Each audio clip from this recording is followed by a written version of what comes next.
STF और गया police के द्वारा पिछले एक सप्ताह में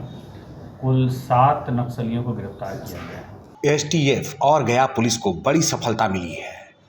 3 कुख्यात नक्सलियों को गिरफ्तार किया गया है।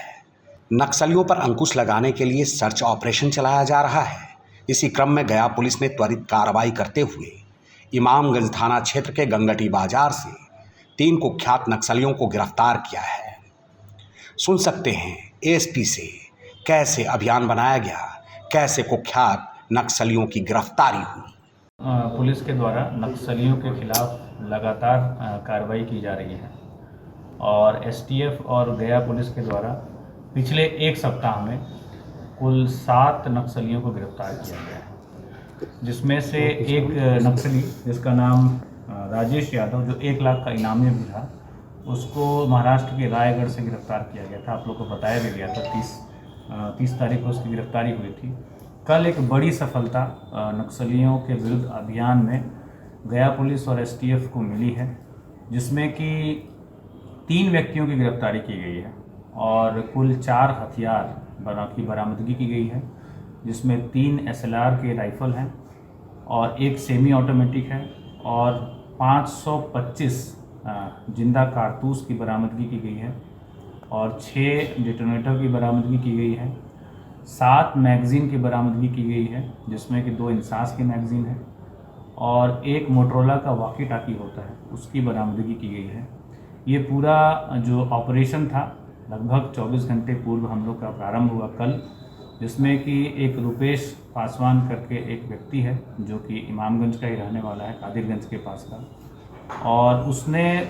हम लोग को सूचना प्राप्त हुई कि उसके पास उसने कहीं पर नक्सलियों का एक बड़ा हथियार का जखीरा छुपा कर रखा हुआ है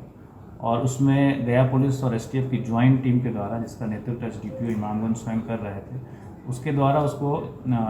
पूछताछ के लिए हिरासत में लिया गया है। उससे पूछताछ की गई और उसने जो कादिरगंज के पास में एक तलाठी पहाड़ है, उसके पास के जंगल में ले जाकर ये पूरे जो हथियार का जखीरा था, 4 राइफल और 525 कारतूस और अन्य सामान, उसकी बरामदगी हुई। एक केन बम भी बरामद हुआ, जिसको कि हमारा जो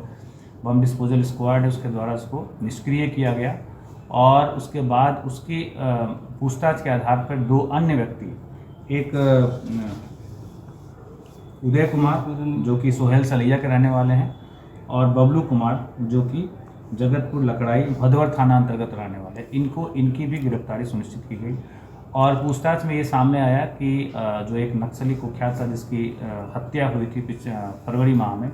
उसी का ये हथियार था और हत्या के कुछ दिन पूर्व उसने जो रुपेश है और साथ में जो 2 लोग और गिरफ्तार हुए हैं, उदय और बबलू, उनकी सहायता से उसने इस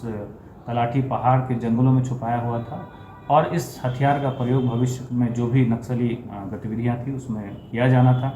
लेकिन सारी गतिविधियों को निष्फल करते हुए गया पुलिस और एसटीएफ की संयुक्त कार्रवाई में ये सफलता प्राप्त हुई है और पिछले एक सप्ताह में कुल 7 नक्सलियों की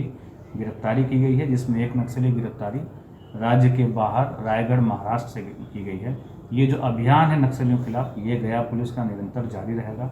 और जो भी लोग इन गतिविधियों में लिप्त हैं उनके खिलाफ कड़ी से कड़ी कार्रवाई की जाएगी। सर, नक्सल प्रभावित क्षेत्रों का भी जो मंशा है उसे भी ध्वस्त किया जा रहा है। बिल्कुल, हम लोग की ये कार्रवाई लगातार चल रही है। आपको पता है कि यहाँ पे अर्धसैनिक बल की भी कंपनियाँ तैनात हैं, एसटीएफ भी लगातार इसमें काम करती है, गया पुलिस,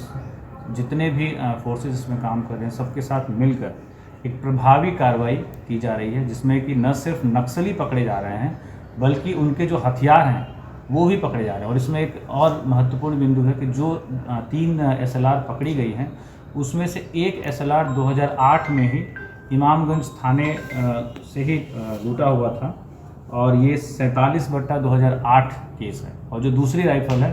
वो 140/13 गो थाना जो औरंगाबाद में पड़ता है वहाँ से लूटा गया। इन दोनों हथियार की शिनाख्त भी हम लोग के द्वारा की गई है और जो तीसरा एसएलआर है उसकी भी शिनाख्त करने का, वो कहाँ से लिया गया था, उसका प्रयास जारी है। गिरफ्तार नक्सलियों के निशानदेही पर कादिरगंज तिलाठी पहाड़ी में सर्च अभियान चलाकर 3 SLR rifle, semi automatic rifle 76 piece, 315 bore का कारतूस, 100 चक्र इंसास के गोली, 322 सेक्टर एसएलआर का कारतूस, 29 चक्र ऑटोमेटिक राइफल की गोली, 7 पीस SLR की मैगजीन,